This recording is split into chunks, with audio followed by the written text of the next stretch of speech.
Assertive থেকে negative করতে আমাদেরকে কতগুলো কানেক্টরের সহযোগিতা নিতে হয়। তো শুরুতে হচ্ছে কোথাও যদি অনলি অথবা অ্যালোন থাকে, এক্ষেত্রে আমরা নেগেটিভ করার জন্য অনলি অথবা অ্যালোন তুলে এখানে যদি ব্যক্তি বোঝায় সেক্ষেত্রে নান বাট, যদি বস্তু বোঝায় সেক্ষেত্রে নাথিং বাট, যদি সংখ্যা বোঝায় তাহলে নট লেস দেন, আর যদি সময় বোঝায় সেক্ষেত্রে নট মোর দেন ইউজ করি।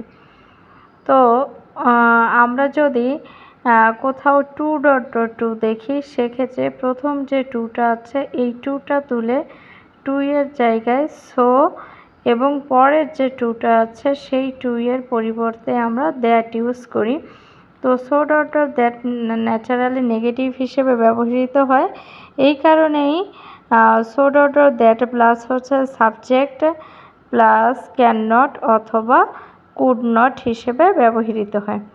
এখন পরবর্তীতে আছে আমরা কোথাও কোথাও প্রিন্সিপাল ভার্বের আগে টু দেখি অথবা ফ্রেজাল কোনো টু দেখি, যেমন owing to, due to, in order two.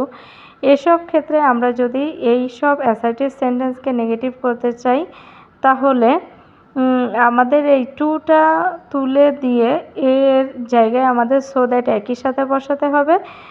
Because যদিও বা so dot dot that negative হিসেবে ব্যবহৃত হয়, কিন্তু সো দ্যাট এই শব্দটা সম্পূর্ণই অ্যাফার্মেটিভ হিসেবে ইউজ করা হয়।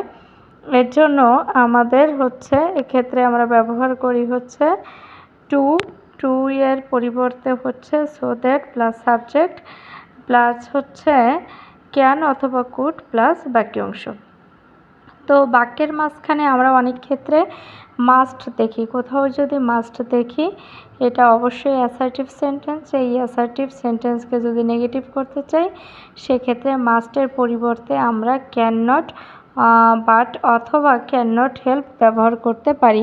কিন্তু মনে রাখতে হবে যে আমরা যদি কখনো ক্যান নট হেল্প ব্যবহার করি সেক্ষেত্রে ভার্বটা অবশ্যই আইএনজি যুক্ত হবে, আর যদি ক্যান নট বাট ব্যবহার করে তাহলে সেক্ষেত্রে ভার্বটা অবশ্যই বেস ফর্ম, অর্থাৎ এই ভার্বের সাথে না আইএনজি যুক্ত হবে না এর পার্টিসিপল যুক্ত হবে, অর্থাৎ আইএনজি অথবা এর সাথে এসইএস যুক্ত হবে।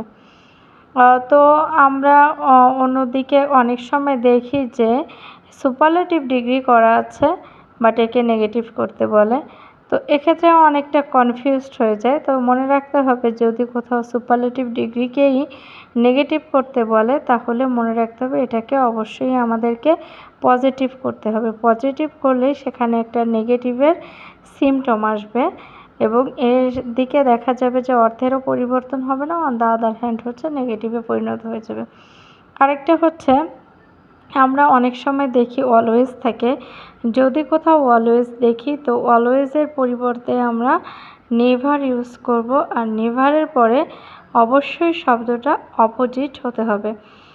তো আমরা কোথাও যদি বোথ ডট ডট অ্যান্ড দেখি সেক্ষেত্রে আমরা প্রথম বোথটা তুলে বোথ এর পরিবর্তে নট অনলি বসাবো এবং অ্যান্ডের পরিবর্তে বাট অলসো বসাবো।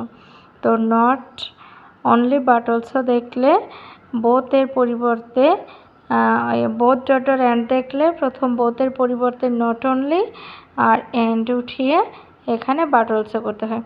তো আমরা কোথাও কোথাও অ্যাজ ডট ডট অ্যাজ দেখি আবার একে নেগেটিভ করতে বলে। তো আমরা অনেক ক্ষেত্রেও কনফিউজড হয়ে যাই যে অ্যাজ ডট ডট অ্যাজ কী করে নেগেটিভ হয়। সেক্ষেত্রে